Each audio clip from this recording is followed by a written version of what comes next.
Hello class, मैं पूजा विद्या creators में आप सबका स्वागत करती हूँ।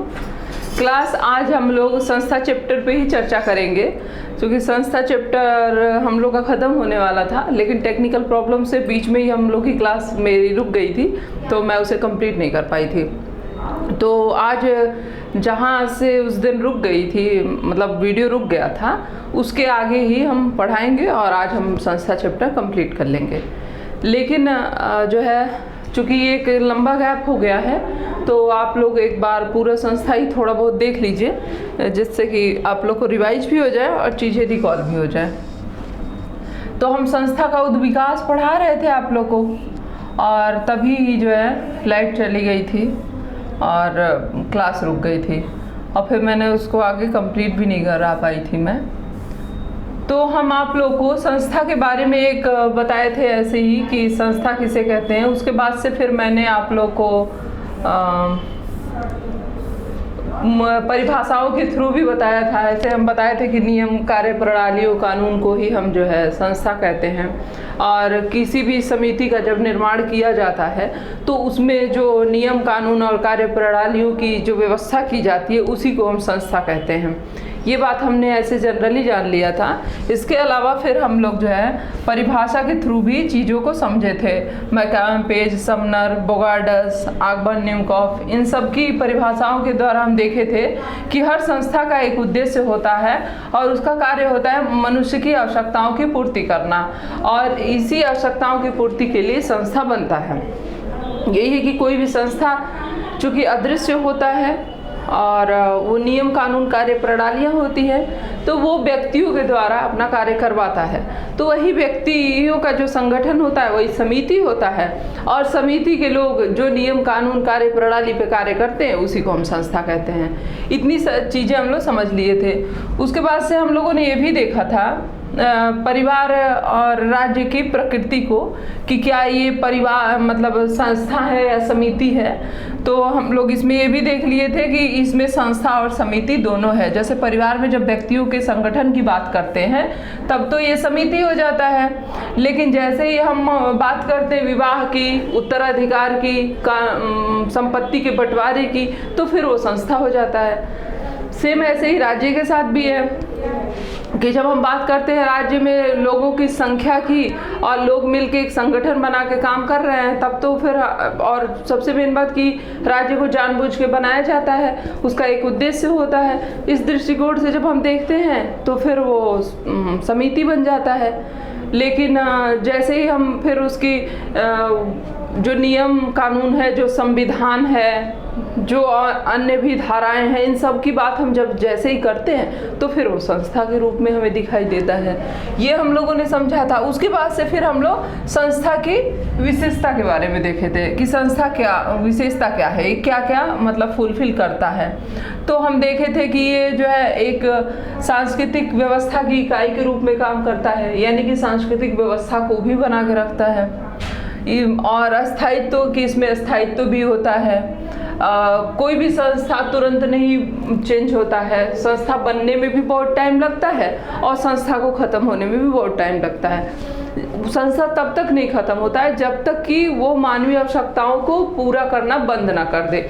जब वो नुकसान पहुंचाने लगता है, जो उसका रियल उद्देश्य था वो उससे जब भटक जाता है, तब फिर, या फिर उसकी अब ज़रूरत नहीं है फिर भी बना हुआ है, तब संस्था को ख़त्म किया जाता है, और वो भी बहुत टाइम लगता है ख़त्म होने में। तो इसमें स्थायित्व भी होता है।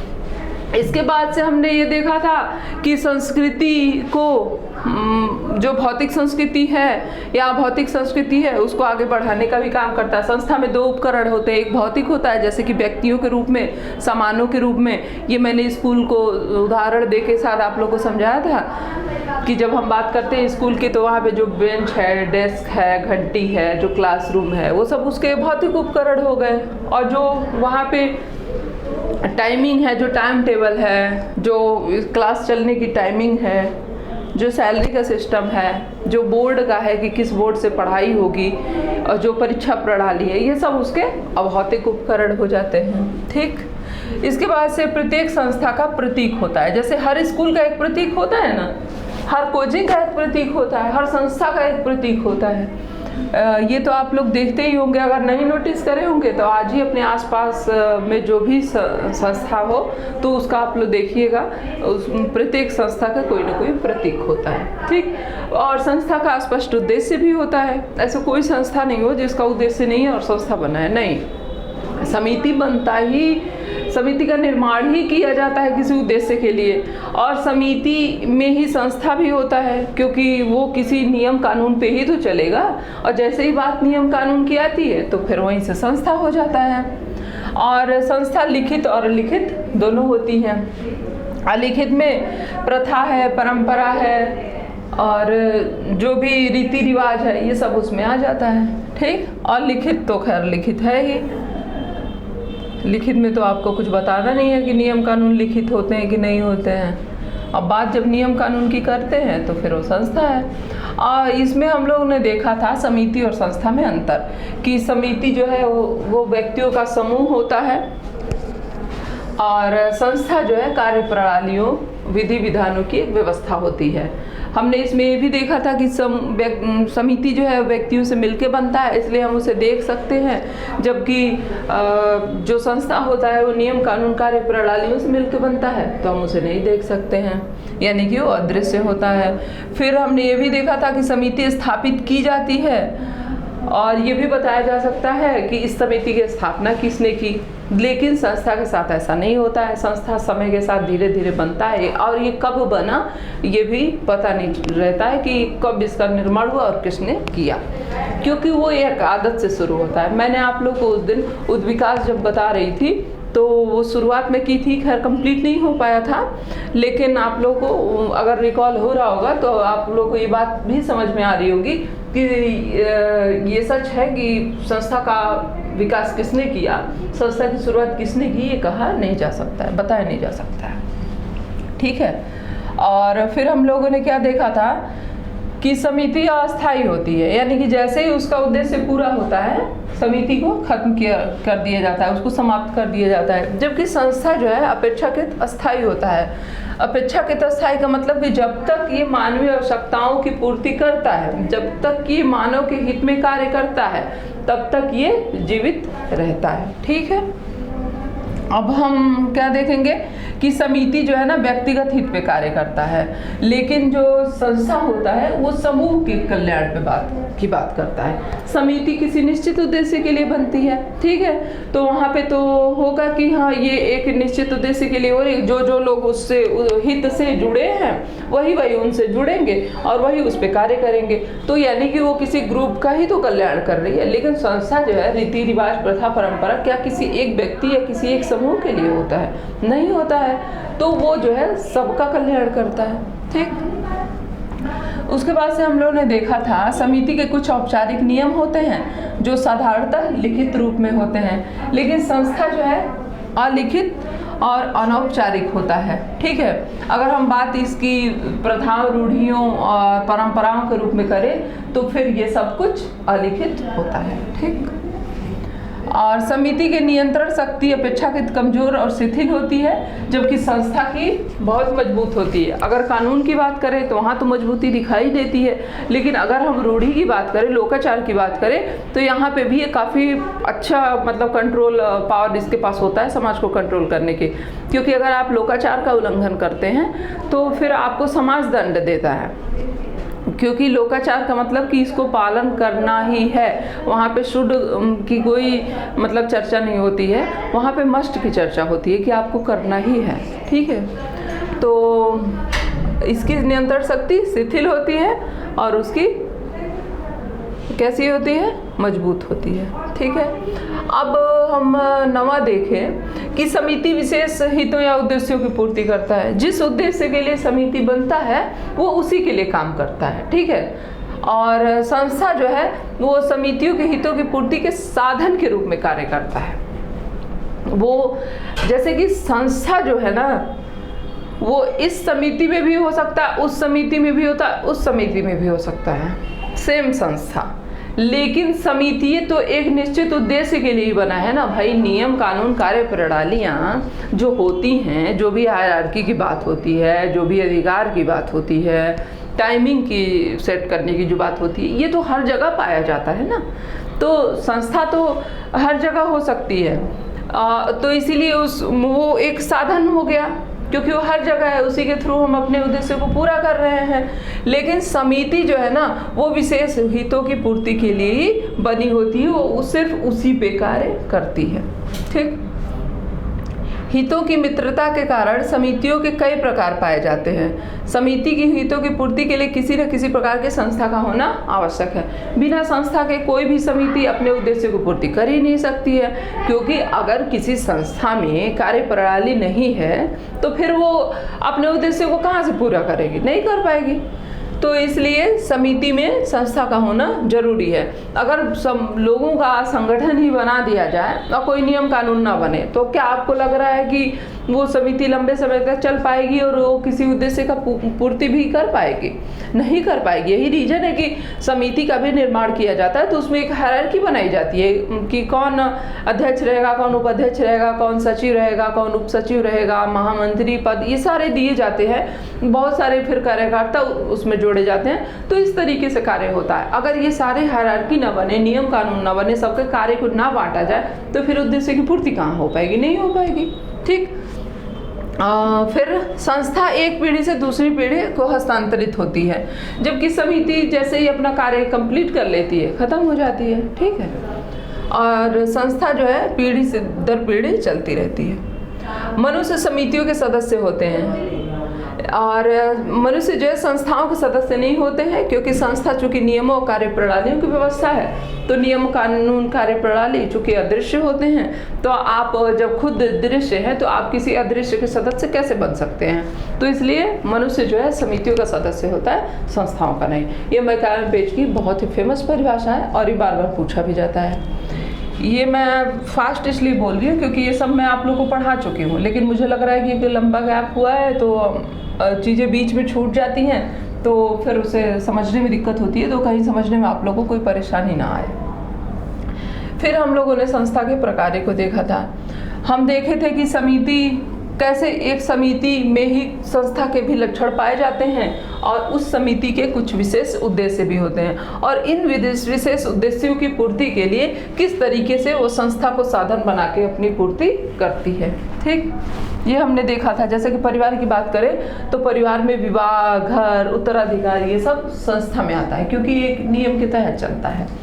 और उद्देश्य क्या होता है परिवार का? तो परिवार का उद्देश्य होता है यौन संबंध बनाना, घर बनाना, यानी कि घर का मतलब कि जिसमें जैसे कि बच्चे भी हों, पत्नी भी हों, सबकी एक दूसरे के प्रति जिम्मेदारी हो, सबका एक दूसरे के प्रति जो है कुछ कर्तव्य हो, सब एक दूसरे का ध्यान रखें, ये सारी चीज़ें घर में आती हैं। सिर्फ लोगों के समूह को ही हम घर नहीं कह देते हैं, जब तक कि उनके बीच में पारस्परिक लगाव और एक दूसरे के प्रति जिम्मेदारी, कर्तव्य, इन सब की भावना न रहे। ठीक है, इसीलिए घर को एक बहुत ही सुरक्षित स्थल माना जाता है, मकान को नहीं। और यहाँ बात किसकी हो रही है? घर की। वंशावली, ताकि आगे पीढ़ी बढ़े।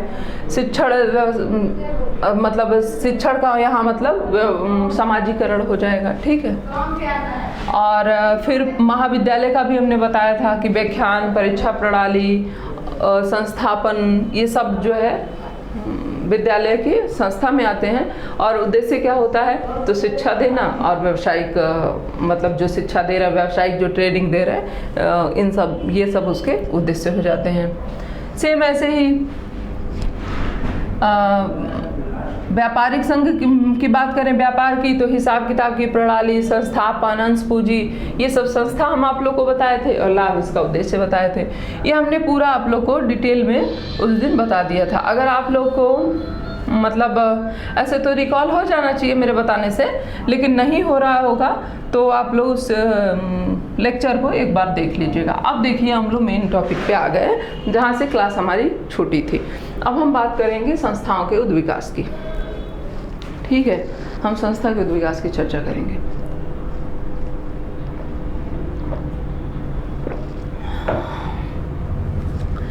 तो हमने आप लोग को जब संस्था का उद्विकास शुरू किया था बता, तो संस्था के उद्विकास में मैं आप लोग को ये बता रही थी कि संस्था का उद्विकास किसी एक आदत से शुरू होता है, और मैंने उसमें आप लोग को ये भी बताया था कि किस तरीके से चीज़ें जो है एक संस्था का रूप ले लेती हैं। तो सबसे पहले ज़रूरत एक होती है, व्यक्ति की एक आवश्यकता होती है, उस आवश्यकता पे काम करते हुए ही आगे चीज़ें संस्था के रूप में परिवर्तित हो जाती हैं। और मैं यहाँ पे आप लोगों को उदाहरण क्या दे रही थी, बाल विवाह, कि बाल विवाह के द्वारा मैं आप लोग को ये बात समझा रही थी कि किस तरीके से संस्था का उद्विकास हो जाता है।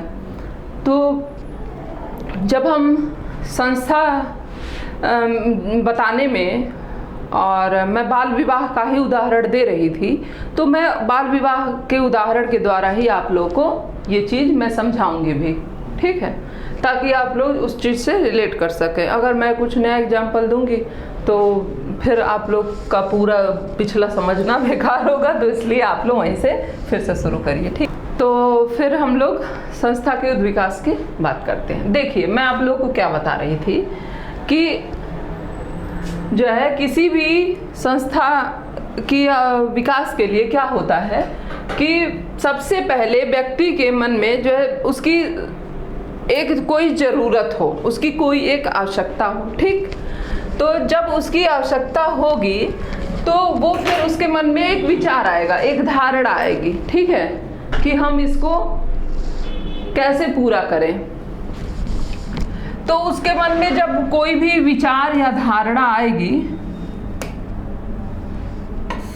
कोई भी विचार या धारणा,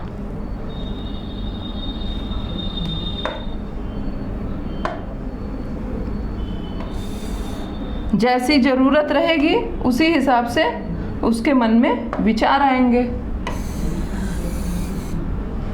तो मैं आप लोग को क्या बताई थी कि जब वाह्य आक्रमण होने लगे, स्पेशली मोहम्मडन आक्रमण, तो जब मध्यकाल में जब मुस्लिम आक्रमण होने लगे थे, तो उसके पहले बाल विवाह इंडिया में नहीं पाया जाता था, लेकिन उस समय से बाल विवाह शुरू हुआ। ऐसे तो बताते हैं कि गुप्त काल में भी शुरुआत थोड़ी बहुत हो गई थी, लेकिन ऐसा कोई बहुत प्रमाण नहीं मिलता है। लेकिन बाल विवाह वाला जो मध्यकाल से शुरू हुआ, वो तो कोई भी अगर जो है आज 50-60 साल का है तो वो खुद इस चीज़ का मतलब भुक्तभोगी भी रहा है और वो साक्षी भी रहा है कि हाँ बाल विवाह हो रहा था। ये धीरे धीरे कंट्रोल होना शुरू हुआ आज़ादी के बाद। तो जब ऐसा हुआ कि बाहरी आक्रमण हुए और ज़्यादातर जो युद्ध हो रहे थे, और सबसे मेन बात तो ये है कि सुरक्षा किसको चाहिए, तो समाज की जो कमज़ोर कड़ी है उसको सबसे ज़्यादा सुरक्षा चाहिए।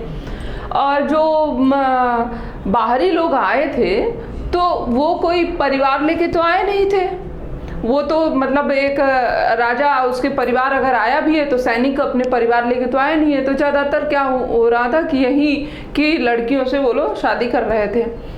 और मुस्लिम समाज में तो शादी की भी कोई गिनती नहीं कि कितनी वाइफ रख सकते हैं, अब भले नियम कानून बन गए हैं और कितना रख सकते हैं। तो अब जो है इस चीज़ को अपनी बेटियों को सुरक्षित करने के लिए एक मन में ये धारणा आई कि जो है हम अपनी लड़कियों की शादी जल्दी से ही कर दें।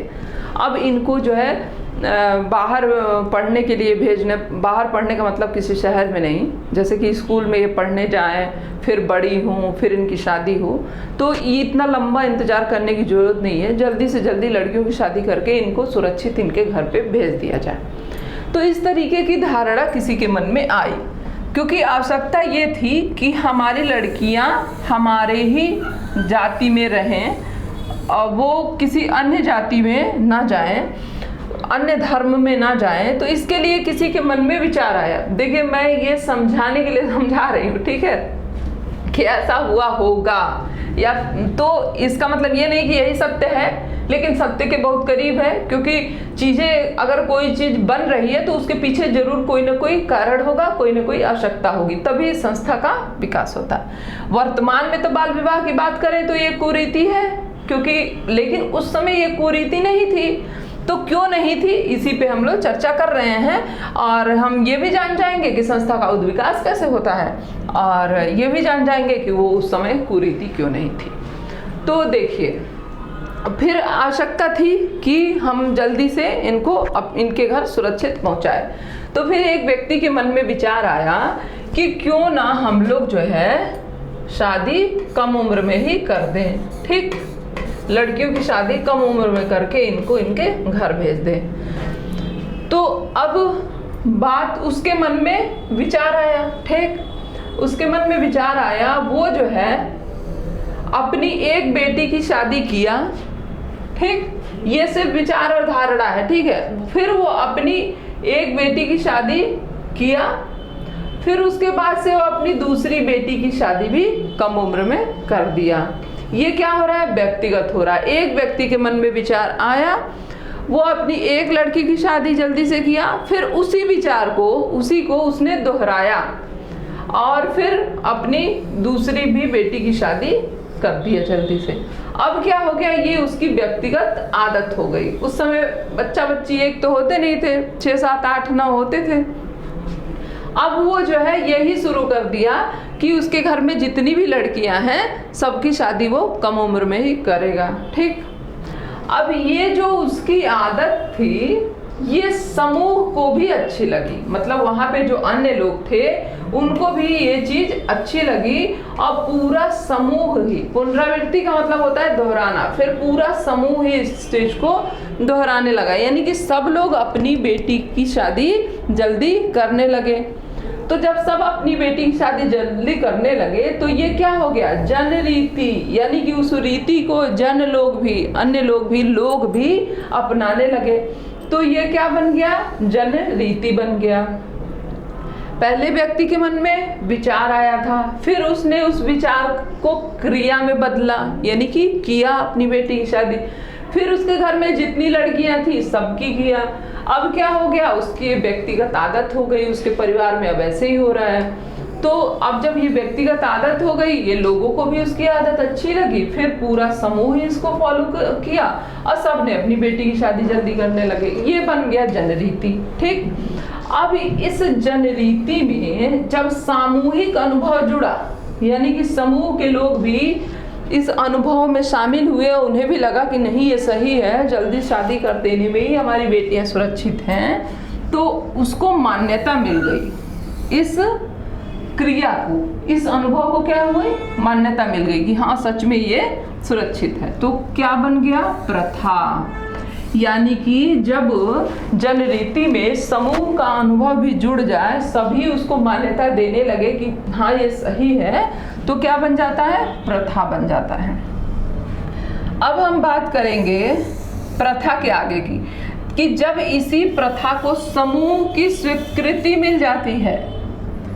मान्यता का मतलब तो ये हुआ ना कि कोई कर रहा है तो ठीक है, सही है, वो कर रहा है सही है, उसमें कोई हस्तक्षेप नहीं करना है। लेकिन जब स्वीकृति मिल जाए, यानी कि सभी लोग उसको करने लगे, उसमें जन कल्याणकारी भावना जुड़ जाए कि हाँ ये जन के कल्याण के लिए अच्छा है, ये वास्तव में यही होना चाहिए, क्योंकि इससे चीजें व्यवस्थित दिखाई देने लगी हैं, तो फिर इसको बाध्य कर दिया गया कि अब सब अपनी बेटियों की शादी कम उम्र में ही करेंगे ताकि हमारी बेटियां सुरक्षित रहें। जैसे ही इसमें बाध्यता जुड़ा, क्या बन गया, ये लोकाचार बन गया।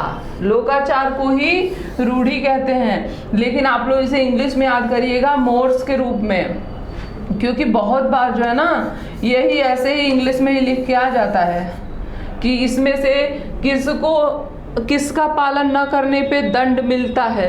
तो आपको याद रहना चाहिए, लोकाचार आए तो लोकाचार लगाएंगे, रूढ़ी आए तो रूढ़ी लगाएंगे, और मोर्स लिख के आए तो मोर्स लगाएंगे। यही जो है दंड देता है, मतलब इसी को फॉलो करना जो है मस्ट में आता है। मैं अभी आप लोग को थोड़ी देर पहले बताई ना, मस्ट मतलब करना ही है, और ये सब जो है ना शुड में आते हैं, ये सब शुड में आते हैं, मतलब कोई कर रहा है तो ठीक है, और नहीं कर रहा है तो फिर कोई बात नहीं, उसे सजा नहीं दी जाएगी। इसीलिए तो इसमें आप लोगों ने यही देखा कि वो व्यक्ति कर रहा था और फिर लोग भी उसको करने लगे, जनरीति बन गया, उसमें लोगों का अनुभव जुड़ गया और लोग मान्यता दे रहे थे तब वो प्रथा था। यहाँ तक तो ठीक है, लेकिन जब यहाँ पे आप देख रहे हैं कि समूह की स्वीकृति मिल गई है, जन कल्याणकारी भावना जुड़ गई है, बाध्य कर दिया गया है, तो अब तो इसको करना ही पड़ेगा, क्योंकि इसमें जब दिख रहा है कि ये जन कल्याण में अच्छा है, सही है जन कल्याण के लिए, तो फिर आप इसका उल्लंघन कैसे कर सकते हैं। अगर आप नहीं कर रहे हैं तो इसका मतलब कि जन कल्याण के विरोध में कार्य कर रहे हैं, तो इसीलिए इसके उल्लंघन पे सजा मिलती है।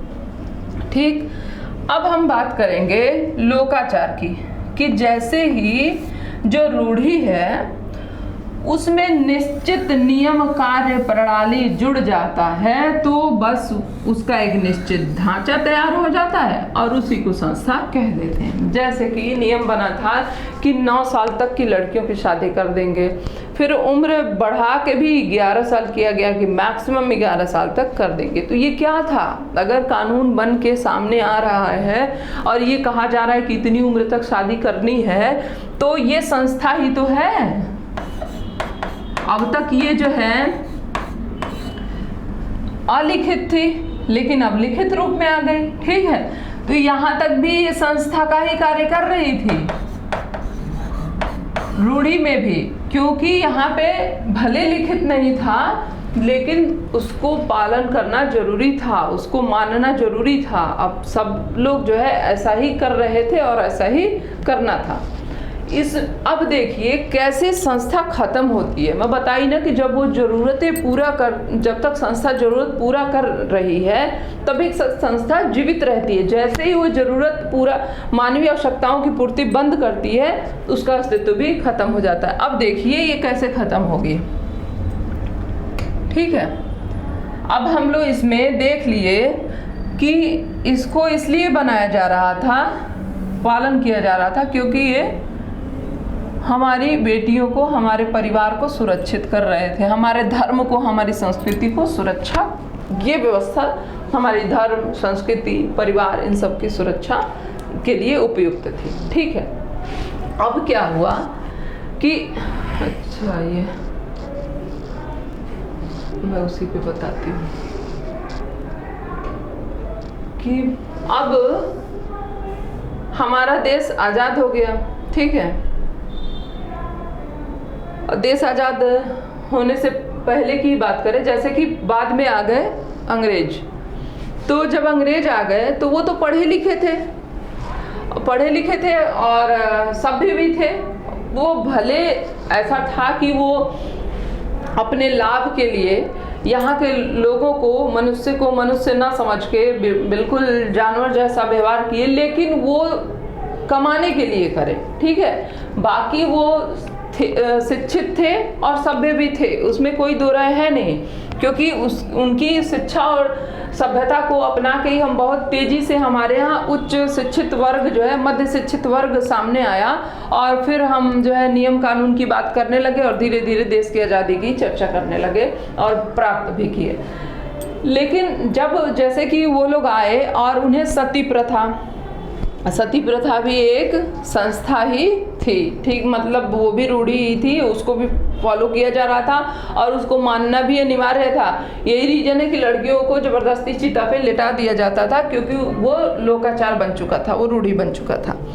तो हम क्या बात कर रहे थे, हाँ, कैसे ख़त्म हो रहा है। तो देखिए, जब अंग्रेज आ गए और चीज़ों में मतलब धीरे धीरे सुधार होने लगा, अब वैसा नहीं था कि एक बाहरी आक्रमण हो रहा है और पूरे गांव को तहस नहस किया जा रहा है, वहाँ की जो बेटी बहुएं हैं उनको कोई नुकसान पहुंच। जब ये चीज़ें बंद हो गई, अब स्कूल भी खुलने लगे, ईसाई मिशनरी जो है अपने स्कूल चलाने लगे। पहले से ही जो मंदिर में शिक्षा व्यवस्था चल रही थी वो सब भी सुचारू रूप से जब चलने लगी, तो ये हुआ कि उसमें जो शिक्षित लोग हमारे यहाँ जो भी पढ़ के सामने आए, उन्हें लगा कि अब बाल विवाह पे रोक लगना चाहिए, अब बाल विवाह सही नहीं है। तो वो जो है बाल विवाह के खिलाफ आवाज़ उठाने लगे, बाल विवाह के खिलाफ, फिर सती प्रथा के खिलाफ। ठीक है, क्योंकि ये अमानवीय लगने लगा, ये सही नहीं है। इसकी मतलब अगर हम लड़कियों को जो कि समाज के आधा हिस्सा है, हम उनको मनुष्य का दर्जा ही ना दें, एक वस्तु समझें और अपने हिसाब से उनकी शादी कम उम्र में कर दें, और फिर अगर उसकी पति की डेथ हो जाए तो उसको बोल दे कि तुम भी जल के मर जाओ, तो ये कहाँ तक उपयुक्त है? ये सही नहीं है ना, क्योंकि वो समाज के आधा हिस्सा है, उनको भी शिक्षा का अधिकार होना चाहिए, उनको भी जो है अच्छे स्वास्थ्य का अधिकार होना चाहिए, उन्हें भी अच्छे पोषण का अधिकार होना चाहिए। यहाँ तो शादी के लिए कोई मतलब ही नहीं था कि अगर 5 साल की बेटी है तो लड़की है तो उसका हस्बैंड जो है 40 साल का भी हो सकता था और 50 साल का भी हो सकता था। तो ये जो चीज़ें थी, या फिर मान लीजिए कि दोनों अगर है 7-7 साल गई, 7 साल का लड़का है, 7 साल की लड़की है, शादी कर दी गई, तो ज़रूरी है कि वो लोग बड़े हों, तो फिर उन लोगों के बीच में सामंजस्य रहे ही। क्या पता नेचर बहुत विपरीत हो, क्या पता किसी एक की डेथ हो जाए, तो ऐसा भी तो हो सकता है। तो इन सब चीज़ों को रोकने की प्रयास किया गया, इसके खिलाफ आवाज़ उठानी शुरू हो गया। पता नहीं आप लोग को ये कलर समझ में आ रहा है कि नहीं, मुझे तो सही लग रहा है यहाँ पे। चलिए पीला से लिखते हैं। तो फिर क्या हुआ कि इसके खिलाफ आवाज़ उठने लगी कि इसको हटाया जाए, क्योंकि अब जो है ये किसी भी आवश्यकता की पूर्ति नहीं कर रहा था, अब किसी को कोई सुरक्षा नहीं दे रहा था, अब ये नुकसान पहुंचा रहा था। ना तो भारतीय संस्कृति की इसमें सुरक्षा थी और ना ही किसी परिवार की, ना ही किसी मनुष्य की। तो अब इसके खिलाफ आवाज़ उठाई जाने लगी। फिर धीरे धीरे जब आवाज़ काफ़ी तीव्र हुई, आंदोलन शुरू हुए, तो धीरे धीरे बाल विवाह की उम्र बढ़ाई जाने लगी कि 9 साल से 11 साल, 11 साल से 14 साल, 14 साल से 16 साल, फिर 18 साल, ऐसे करते करते बाल विवाह को ख़त्म कर दिया गया। सती प्रथा के भी खिलाफ जो है, इस बाल विवाह के लिए तो ईश्वरचंद्र विद्यासागर को हम लोग जानते हैं, मेन मतलब उसमें वो आते हैं जिन्होंने इस पे कार्य किया, और सती प्रथा के लिए राजा राम मोहन राय आते हैं। तो इन लोगों ने जो है इसके खिलाफ आवाज़ उठाई और धीरे धीरे इसे ख़त्म कर दिया गया। क्यों ख़त्म हो गया? लोकाचार रूढ़ी को तो फॉलो करना बहुत ज़रूरी है ना, वो तो मस्ट में आता है, उसको तो अनुसरण करना, पालन करना अनिवार्य है। तो फिर वो ख़त्म कैसे हो गया? वो इसलिए ख़त्म हो गया क्योंकि अब वो मानवीय आवश्यकताओं की पूर्ति नहीं कर रहा था। अगर वो मानवीय आवश्यकताओं की पूर्ति करता तो अभी भी जीवित रहता। परिवार संस्था बहुत लंबे समय से है। क्यों जीवित है? क्योंकि वो मानवीय आवश्यकताओं की पूर्ति लगातार कर रहा है, इसीलिए वो जीवित है। जिस दिन वो मानवीय आवश्यकताओं की पूर्ति करना बंद कर देगा तो परिवार नामक संस्था भी खत्म हो जाएगी। ठीक है, तो संस्था ऐसे ही बनता है धीरे धीरे, और संस्था धीरे धीरे ही खत्म होता है। ठीक, ये हम जान गए। अब हम देख लें संस्था के कार्य एवं महत्व। फिर हम लोग का संस्था चैप्टर कंप्लीट, अब कुछ भी इसमें नहीं बचेगा। ठीक है, अब चलिए हम लोग बात करते हैं संस्था के कार्य एवं महत्व की। तो इसमें पहला क्या है कि यह मानवीय आवश्यकताओं की पूर्ति करता है। ठीक है, संस्था क्या करता है? मानवीय आवश्यकताओं की पूर्ति करता है और उसको एक दिशा दिखाता है। ठीक, तो ये तो मैं तब से आप लोगों को बता ही रही हूँ कि कोई भी संस्था मानवीय आवश्यकताओं की पूर्ति के लिए ही होता है, और वो समूह के कल्याण पे कार्य करता है, किसी एक ग्रुप के लिए, किसी एक छोटे समुदाय के लिए नहीं करता है। संस्था पूरे समूह की कल्याण की बात करता है। तो ये मानवीय आवश्यकताओं की पूर्ति तो करता ही है, चाहे आप शिक्षण संस्था की बात कर लीजिए, विवाह संस्था की बात कर लीजिए, या फिर आप महाविद्यालय संस्था की बात कर लीजिए। ये क्या कर रहा है? मानवीय आवश्यकताओं की पूर्ति ही तो कर रहा है, व्यक्ति की जो जरूरतें हैं उसी को तो पूरा कर रहा है। तो ये इसका कार्य है, यही इसका महत्व है, इसमें तो आप लोग को कोई डाउट रहेगा नहीं। अब हम बात करें दूसरा कि व्यक्तियों के कार्य को सरल बनाती है। संस्था क्या करती है? व्यक्तियों कार्य को सरल बनाती है।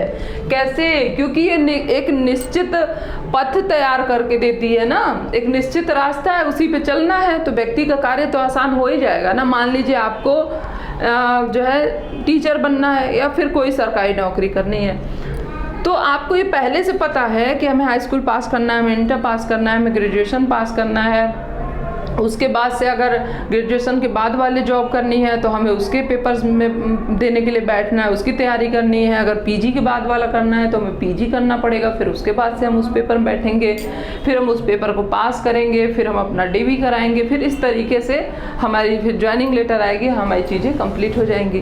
तो ये सारी चीज़ें पहले से निश्चित है ना, ऐसा तो है नहीं कि हमें पता ही नहीं है और फिर हमें नौकरी करना है तो हम अब से फिर शुरू कर रहे हैं कि अब पढ़ेंगे लिखेंगे और तैयार करेंगे, और फिर हमें नहीं पता कि आगे हमें खुद ही परीक्षा प्रणाली एक तैयार करनी पड़ेगी, फिर हम परीक्षा देंगे, फिर हम पास होंगे, फिर हमें नौकरी मिलेगी। ऐसा कुछ नहीं है। तो जब ऐसा नहीं है तो ये हमारे कार्य को कैसा बना रही है? सरल ही तो बना रही है, आसान ही तो बना रही है। ठीक है, तो संस्था जो है व्यक्ति के कार्यों को आसान बना देती है। ठीक, अब हम बात करते हैं तीसरा, व्यवहारों में अनुरूपता। देखिए, संस्था चूंकि नियम कानून कार्यप्रणाली है, तो जब ये नियम कानून कार्यप्रणाली है तो फिर व्यवहारों में अनुरूपता भी तो इससे दिखाई देगा, क्योंकि सब एक तरीके से काम करेंगे। बात करते हैं, अगर हम स्कूल की ही बात करें तो वहाँ पे सबके व्यवहारों में अनुरूपता पाई जाती है ना, सब उसी हिसाब से तो काम करते हैं। ऐसा तो है नहीं कि कोई रंग बिरंगा कपड़ा पहन के जा रहा है और कोई ड्रेस पहन के जा रहा है, कोई जो है सुबह में 7 बजे स्कूल पहुँच गया, जिसका मन हो रहा 1 बजे तक आ रहा है, कोई कह रहा नहीं हम दिन की क्लास ही नहीं करेंगे, मैंने रात में रखिए। ऐसा कुछ तो होता नहीं है, व्यवहारों में अनुरूपता होती है। अब बात हम चाहे स्कूल की करें, शिक्षण संस्था की करें, हम किसी मंदिर की बात करें या फिर आर्य समाज की बात करें, ब्रह्म समाज की, कोई भी, वहाँ पे व्यवहारों में अनुरूपता पाई जाती है। अगर हम ये इन लिखित की बात ना करें, हम अलिखित की भी बात करें, जनरीति रूढ़ी लोकाचार की भी बात करें, तो ये बताइए कि सब लोग जो है सेम त्यौहार मनाते हैं कि नहीं मनाते हैं? मनाते हैं ना। जो जहाँ का लोकल होता है वो वहाँ के उस तरीके के त्यौहार मनाता है, वहाँ की उस रीतियों को फॉलो करता है, यानी कि व्यवहार में अनुरूपता पाई जाती है। अब देखिए चौथा, व्यवहारों पर नियंत्रण। संस्था व्यवहारों पर नियंत्रण भी करता है, क्योंकि एक पूरा व्यवस्था बना रहता है, पूरी एक व्यवस्था होती है, उसी व्यवस्था के तहत ही व्यक्ति को अपने कार्य करने रहते हैं, क्योंकि ये साधन है ना। संस्था क्या है? साधन है। और हमने अभी संस्था और समिति में जब अंतर पढ़ा तो हमने ये भी देखा कि इसकी नियंत्रण शक्ति काफ़ी मजबूत होती है। तो जब इसकी नियंत्रण शक्ति मजबूत है, ये किसी को सजा देने में सक्षम है, तो ये व्यवहारों पे नियंत्रण तो रख ही लेगा। व्यवहारों पे नियंत्रण रखना तो फिर इसकी एक विशेषता हो जाएगी ना। तो संस्था जो है व्यवहारों पे नियंत्रण भी रखता है। अब बात करें रूढ़ी लोकाचार की, तो ये क्या करते हैं? व्यवहारों पे नियंत्रण ही तो रखते हैं। जैसे कि आप मंदिर गए और आप जो है जहाँ पे शिवलिंग है वहाँ पे आप शूज पहन के चले जाइए।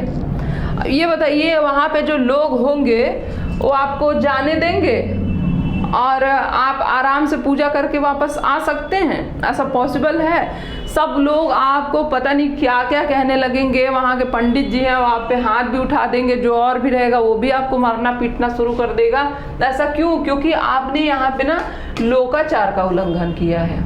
यहाँ पे आपने जो है कोई जनरीति का उल्लंघन नहीं किया है। अगर आप जूता पहन के शिवलिंग के पास चले गए तो आप जो है रूढ़ी का, लोकाचार का उल्लंघन कर दिए और इसकी सजा आपको मिलेगी, क्योंकि ये जो है मस्ट में आता है। इसको करना, इसको पालन करना अनिवार्य है, इसमें आपको कोई छूट नहीं दी जाएगी।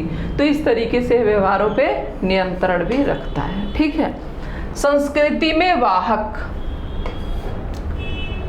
संस्कृति में वाहक मतलब संस्कृति का वाहक होता है। चीज़ें जो है एक पीढ़ी से दूसरी पीढ़ी पे, जैसे नमस्ते करना, ये हमको सिखाया गया है तभी तो हम करना जानते हैं। पैर छूना, किसी का सम्मान करना और अपने लोकल लैंग्वेज को बोलना, ये सारी चीज़ें जो पढ़ाई जो हम करते हैं, ये सब कुछ कहाँ से आया हमारे पास? ये संस्था ही तो हमें, परिवार से अगर हम सीखे हैं तो परिवार ही तो संस्कृति का वाहक बनी है। परिवार ही तो हमें सिखाया है, परिवार संस्था है और परिवार ने हमें सिखाया है। जो चीज़ें हम स्कूल से सीखे हैं तो वो स्कूल भी संस्था है, उसने भी हमें सिखाया है। तो तो हमारे माता पिता भी सीखे हैं परिवार से और स्कूल से, हम भी सीख रहे हैं परिवार और स्कूल से, और फिर हमारे जो अगली पीढ़ी आएगी वो भी सीखेगी परिवार और स्कूल से। तो यानी कि ये संस्कृति में वाहक है। बात सिर्फ परिवार और स्कूल की नहीं है, जितनी भी संस्था है सभी सिखाती हैं। ऐसा नहीं है कि मंदिर में हम नहीं सीखते हैं, हम मंदिर में भी हम जाते हैं, शुरू में जब पता नहीं रहता है कि चप्पल पहन के जाना है नहीं जाना है, बच्चे ऐसे ही चले जाते हैं, फिर सब लोग तुरंत ठोकते हैं और बच्चा जो है अपना जूता चप्पल निकाल के फिर जाता है, फिर जूता चप्पल निकाल के फिर भागता है, फिर उसको टोका जाता है कि नहीं नहीं हाथ धो के जाओ, तो फिर वो हाथ धो के जाता है। फिर वो कभी ऐसे ही शामिल होता है, सिर पे कुछ नहीं रखा है तो उसे बताया जाता है कि सिर ढक के पूजा करो। तो ये सारी चीज़ें क्या है, वाहक ही तो हैं, चीज़ों को पहुँचा ही तो रही हैं। अब वो सीख लिया, जब वो बड़ा होगा तो बाकी बच्चों को सिखाएगा, फिर इसी तरीके से चीज़ें आगे बढ़ती हैं। तो संस्था जो है संस्कृति की वाहक भी होती है। ठीक, अब हम बात करें छठा पॉइंट, परिस्थिति एवं भूमिका का निर्धारण। देखिए, जब परिवार जो होता है ना, तो परिवार में आपको किसी भी संस्था में, अगर आप स्कूल में हैं तो कोई टीचर या स्टूडेंट होंगे या चपरासी रहेंगे या फिर और बाबू जो भी रहेंगे। ठीक, परिवार में है तो या तो आप पति रहेंगे या तो पत्नी रहेंगे या फिर बच्चे रहेंगे, दादा दादी, कुछ भी, कुछ ना कुछ पोस्ट रहेगा। पोस्ट मतलब परिस्थिति रहेगा, और जो भी परिस्थिति है उसके साथ कोई भूमिका भी रहेगी। तो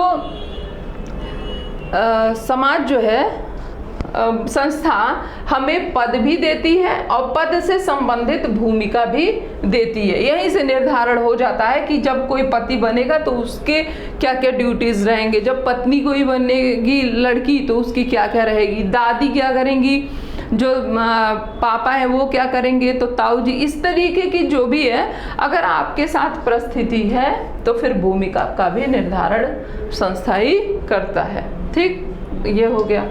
अब हम सातवां देखते हैं, सामाजिक परिवर्तन में सहायक। तो संस्था जो है सामाजिक परिवर्तन में सहायक भी होता है। भले इसमें परिवर्तन धीरे धीरे होता है, लेकिन समय के साथ ये परिवर्तित होता है। ठीक है, तो हम ये भी देख लिए कि संस्था जो है सामाजिक परिवर्तन में सहायक होता है, और समय के साथ ये भी बदलता है। और जैसे कि हम बात करें, शुरू में बाल विवाह नहीं था, लेकिन पूरा समाज कैसे बदला जब वो संस्था का रूप ले लिया। तो इस तरीके से सब लोग फॉलो करने लगे, अनुसरण करने लगे, पूरी सिस्टम ही शादी वाला चेंज हो गया।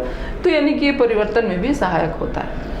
तो अब हम लोगों का संस्था नामक चैप्टर कंप्लीट हुआ। हम लोग आज संस्था कंप्लीट कर लिए। अब हमें जो है अगले चैप्टर समूह के बारे में हम चर्चा करेंगे। ठीक है, हम समूह के बारे में पढ़ेंगे। तो आज बस इतना ही। आज का मतलब ये हो गया, आप लोग रिवाइज कर लीजिएगा, पूरी क्लास देख लीजिएगा दोबारा। कहीं पे कोई कमी अगर लग रही होगी, जहाँ चीज़ें समझ में नहीं आई, तो कमेंट भी करिएगा, मैं उस चीज़ को समझाने की कोशिश करूँगी। और क्लास अच्छी लगे तो लाइक भी करिएगा और कमेंट भी करिएगा। ठीक है, तो ठीक है क्लास, फिर आज इतना ही रहने देते हैं। Thank you.